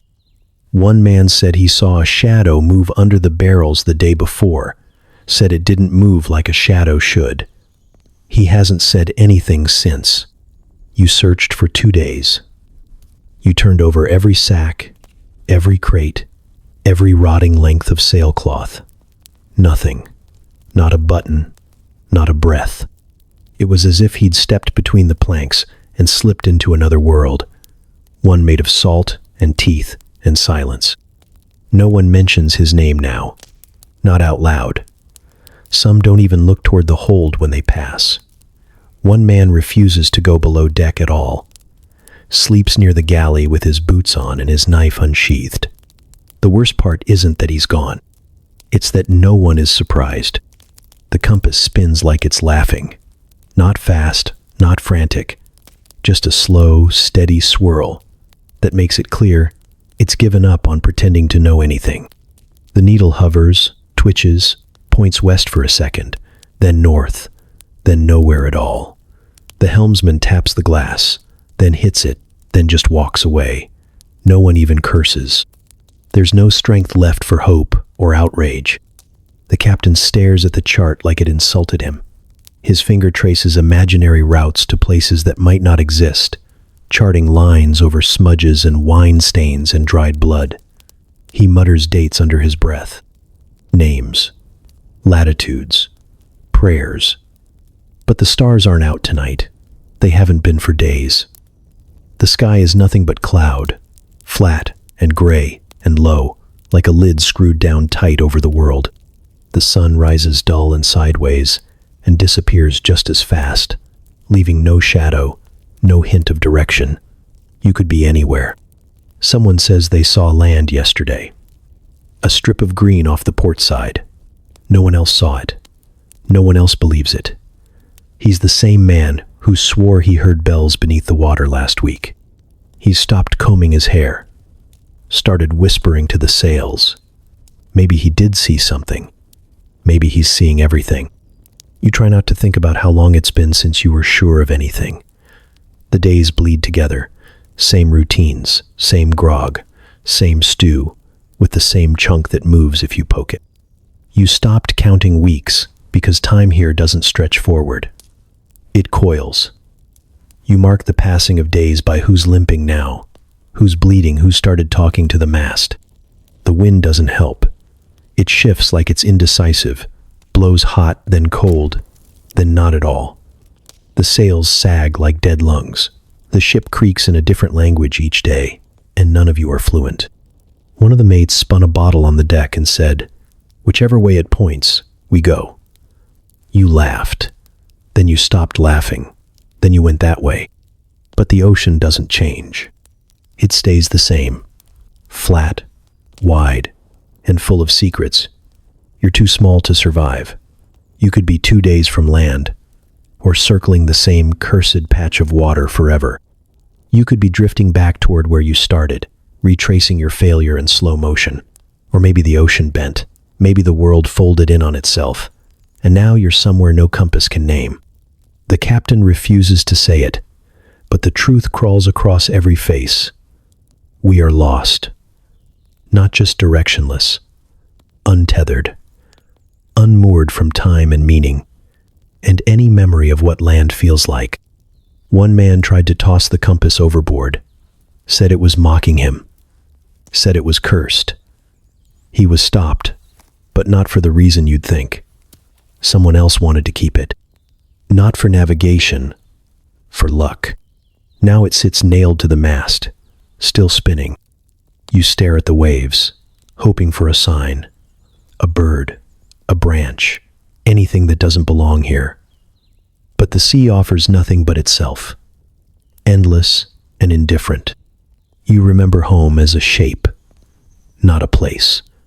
A warm shape, with dirt and trees. You try to picture it, but your memory flickers and warps, and suddenly you're not sure if you ever really lived on land at all. The ship keeps moving, pushed by something older than wind. Not fast, not slow, just forward, because there's nowhere else to go. And the compass spins, and the stars stay hidden, and you keep sailing, because what else is there? It begins in the silence between orders, the kind that stretches just a little too long, when the crew glances at one another instead of answering. The sails flap listlessly above. The ropes groan with every shift of weight, but no one speaks. Not like they used to. There's something different now in the way they look at the captain. Too long, too quiet, eyes that don't blink enough. The first mate sweats through his collar even when the wind is cold. He barks commands with a voice that cracks halfway through. Men obey, but slower, less urgent.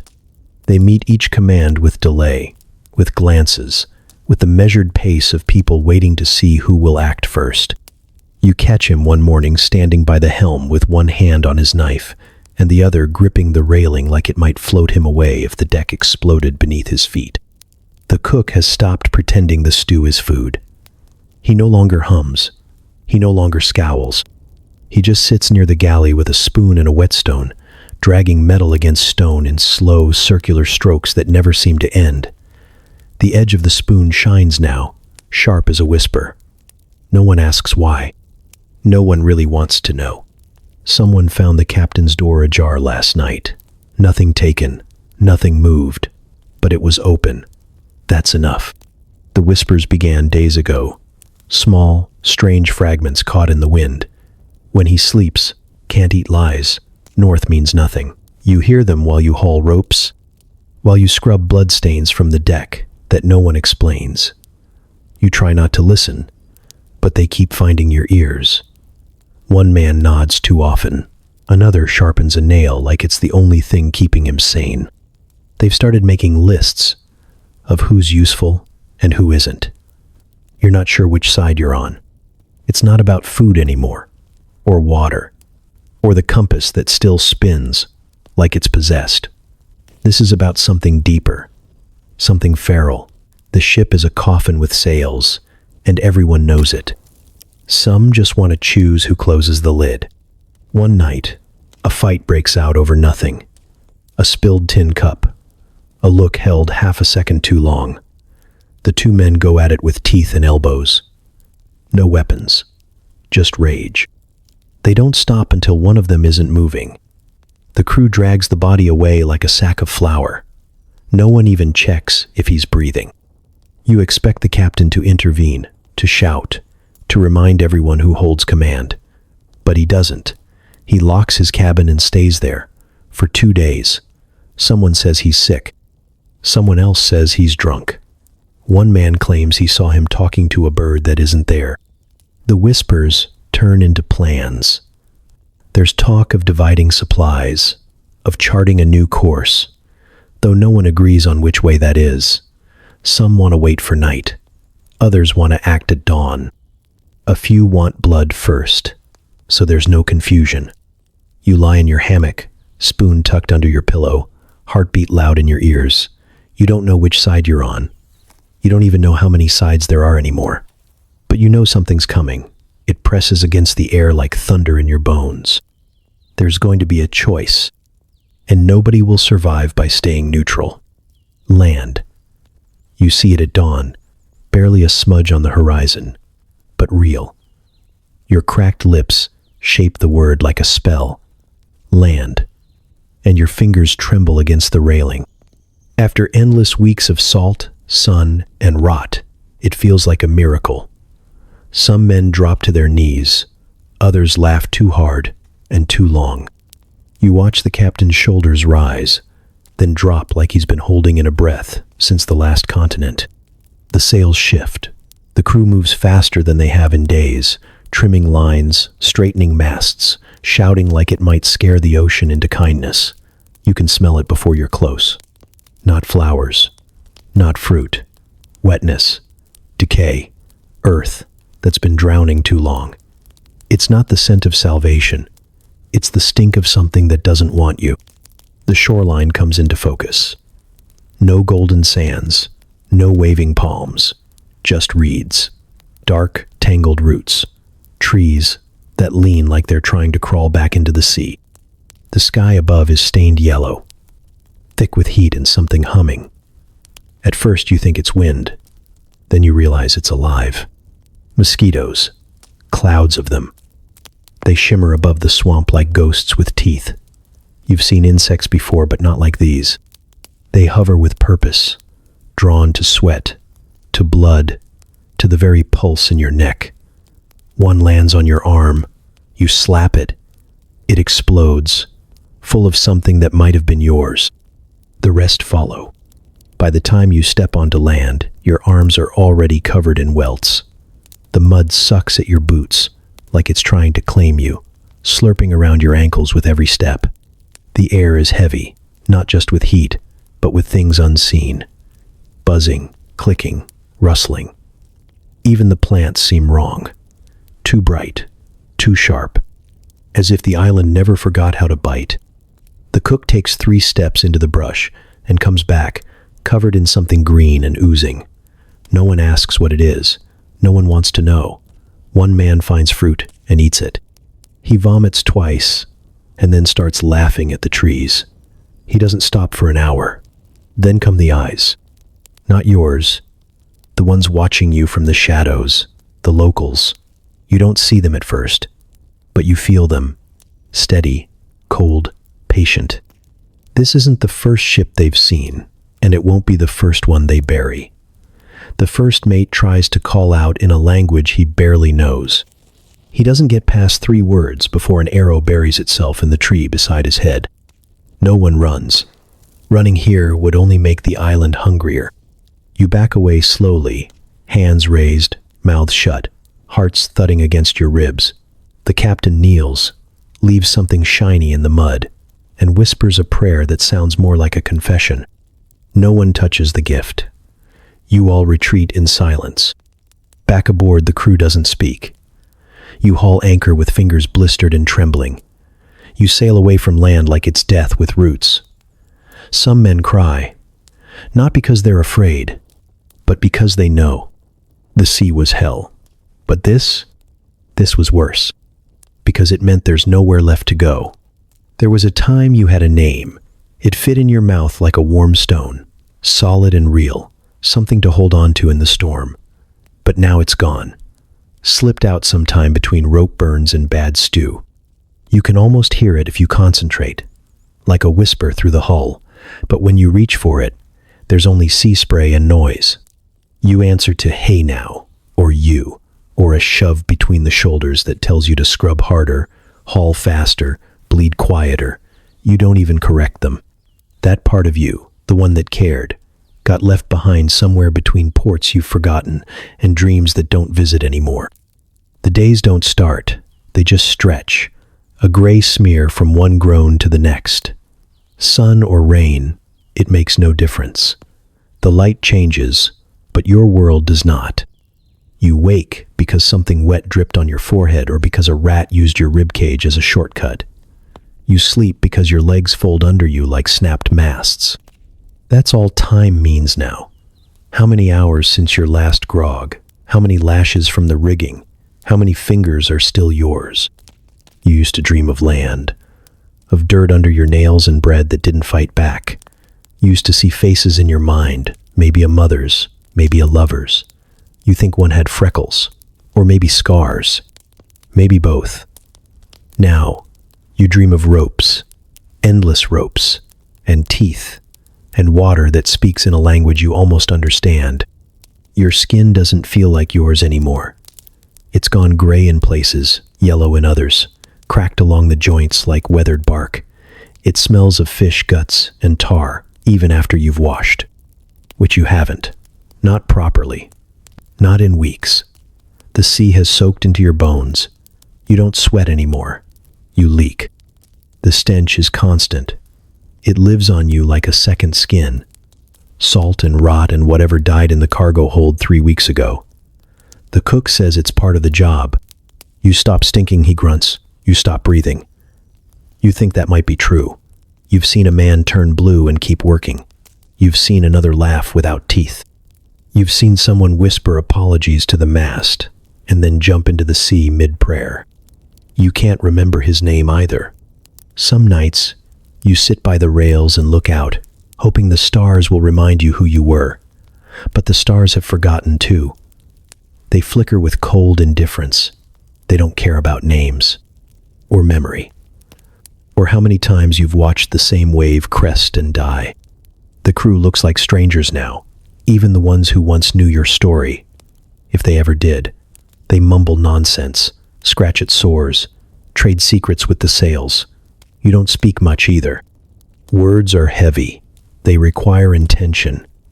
You survive on grunts and gestures, and the occasional laugh when someone says something that might have once been funny. You think about land less and less. It doesn't feel real anymore. Just a rumor told by drunk maps and dying compasses. You can't picture a tree, or a bed, or the sound of silence that isn't filled with creaking wood and coughing. But you can still smell the fish, always the fish. And maybe that's all that's left of you now. Not a name, not a past, just salt and rot, and the endless taste of brine in your teeth. The wind arrives first, cold and sharp, like it's been sharpening its edge for weeks. It hisses through the rigging with a voice full of warnings, but no one listens. Warnings don't mean much anymore. The clouds don't roll in so much as crawl, dragging across the sky with the slow, sure pace of something that's hunted before and remembers how to finish the job. You see the color drain from the ocean, and that's when you know, this isn't just weather, it's judgment. The first wave slaps the hull like a reprimand. The second hits like punishment. You grab the railing just in time to keep your body from flying, ribs clapping the wood hard enough to bruise. Rain stings sideways, sharp as nails, piercing your eyes, your scalp, the gaps in your teeth. Somewhere to your left, a rope snaps. The sound is clean and violent, like a bone breaking in church. A man goes with it. You don't see who. Just the brief, desperate scream before silence swallows him whole. The mast groans above you. Wood bends the way it shouldn't. It sounds like it's pleading, creaking like a dying thing, ready to collapse under the weight of everything it ever held. You hear the captain shouting orders that no one can hear over the wind. His mouth moves, his hands wave, but the sea is louder. The sea wants all the attention now. The deck tilts like a coffin lid being thrown open. Your boots slip on slick planks, and suddenly the sky isn't above you anymore. It's beside you, then below. You grab at anything. Rope, cloth, a man's arm. It doesn't matter. It's all wet and moving and screaming. The ship lurches again, this time harder, and something cracks. Not wood, something inside you. You no longer pray. There's no comfort in gods that don't show up. You learned that 3 storms ago. Now you just brace your body, dig in your heels, and wait to see what the sea chooses. You've seen her take the strong and spare the weak, drown the innocent and spare the mad. There's no pattern, no fairness, just appetite. The next wave isn't a wave. It's a wall. It rises in front of you like a cathedral made of hate. It blocks the moon, blocks thought, blocks time. It crashes down, not with fury, but with purpose. Like it knows your name. Like it's been looking for you. You go under. Everything becomes sound and pressure. Your ears pop. Your chest tightens. Salt fills your mouth, your nose, your eyes. Your thoughts scatter. There is no up, no down, only force.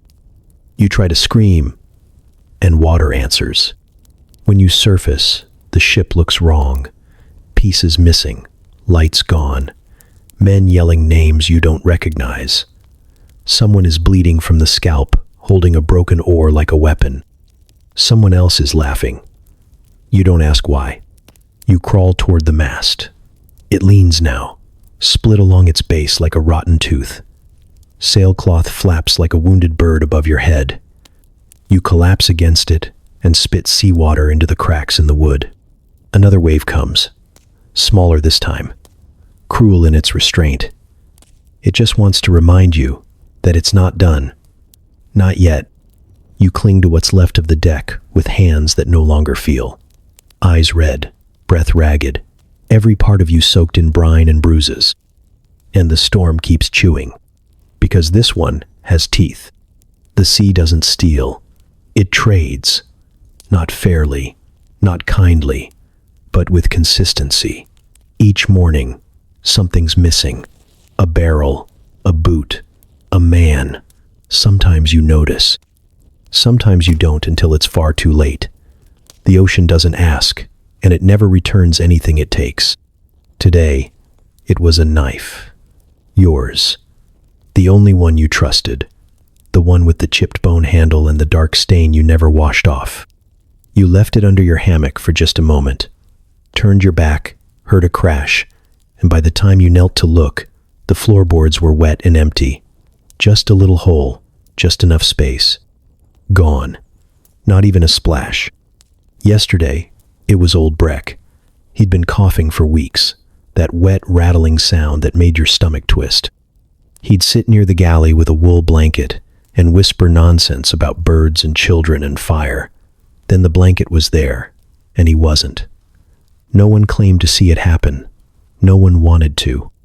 You just found his tin cup, still warm. The day before that? Hope. The cook burned the last of the onions, the last taste of anything not soaked in brine or crawling with something that used to be smaller.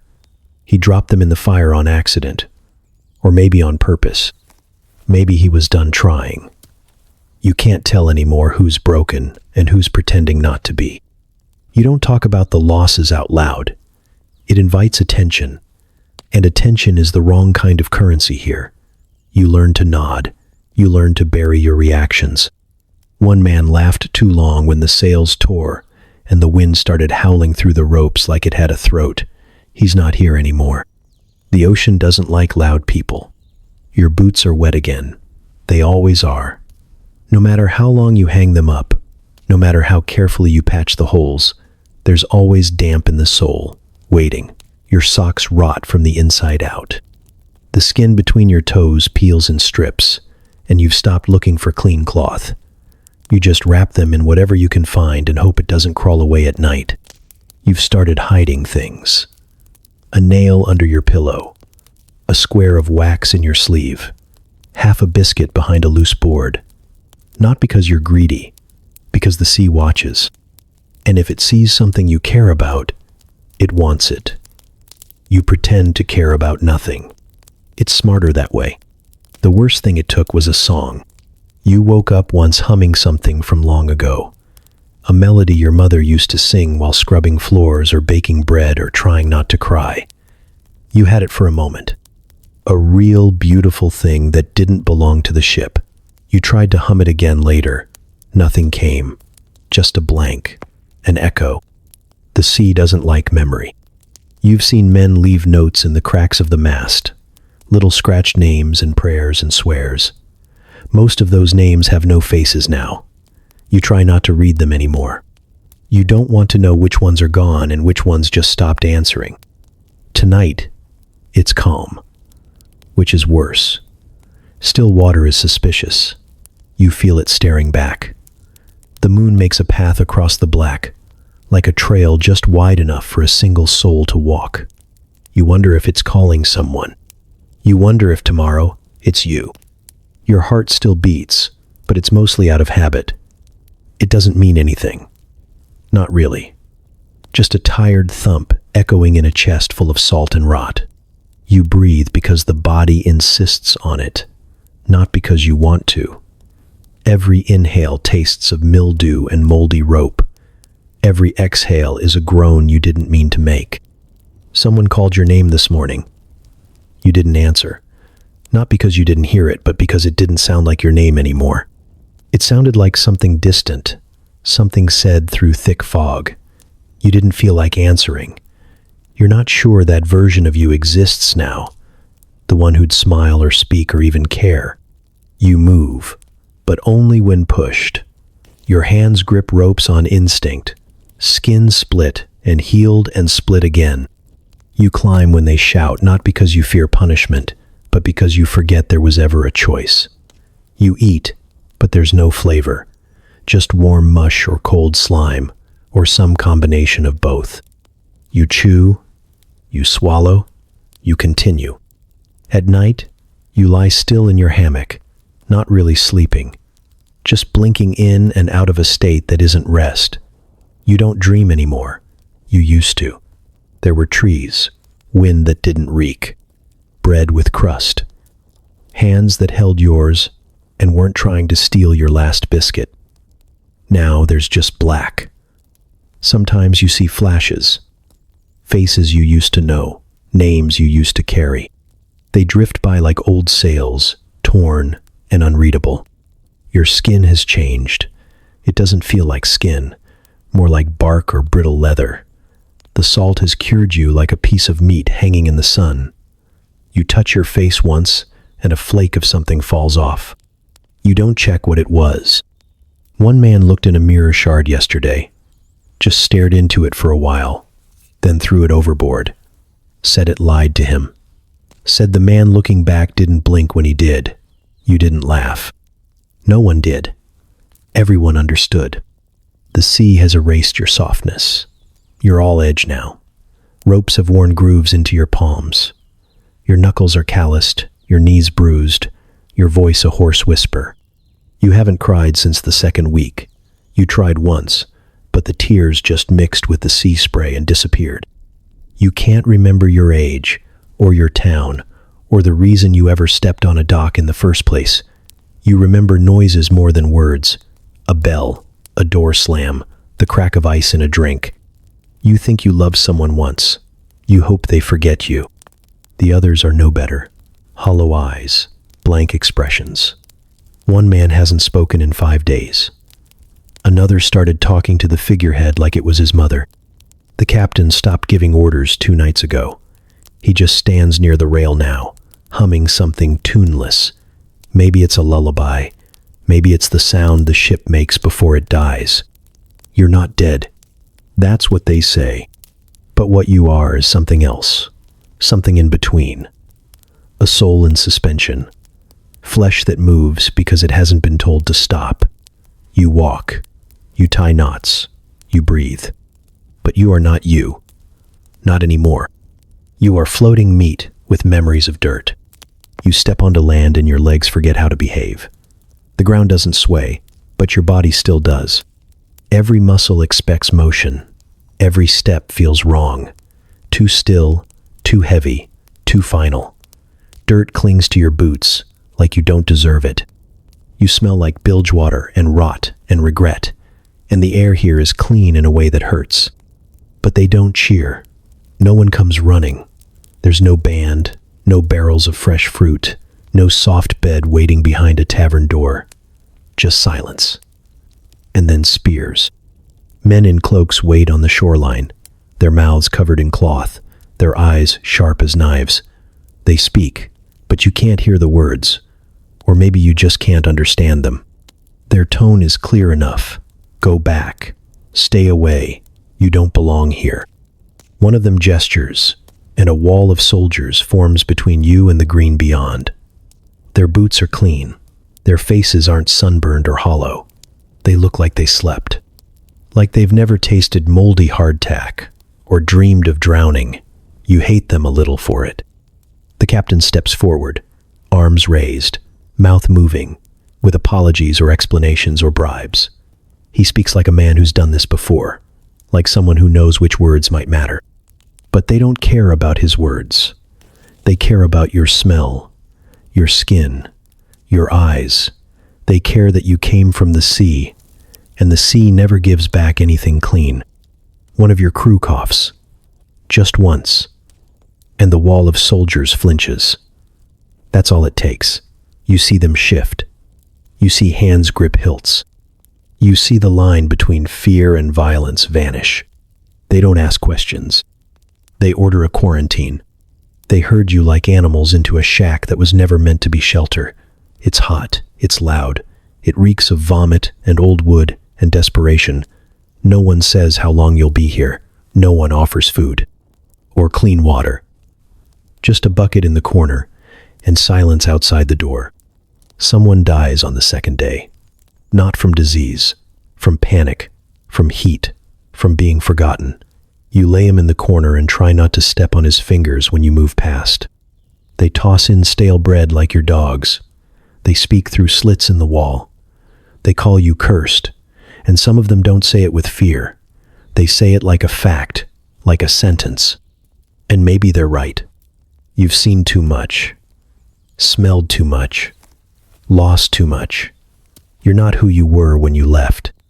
Your body made it back, but the rest of you is still floating somewhere, face up in a sea that doesn't forgive. You press your ear to the wall and hear children laughing beyond the barricade, birds singing, wind through trees. Sounds that don't belong to you anymore. Sounds that sting worse than salt in a wound. You tell yourself this is temporary, that they'll open the door, that you'll be let in, fed, clothed, named again. But deep down, you know, they won't let you through the gates. They don't burn ships because of superstition. They burn them because salt-soaked men like you bring rot wherever you dock. You made it, but you brought the sea with you. You don't stand at the finish line. There is no finish line. No trumpet, no embrace, no warm hand to place on your shoulder and say you did it. There's just a dull ache in your spine, a sickness that pulses behind your eyes, and the slow, creeping truth that something inside you died weeks ago, and what's left is just walking out of habit. Your hands don't close all the way anymore.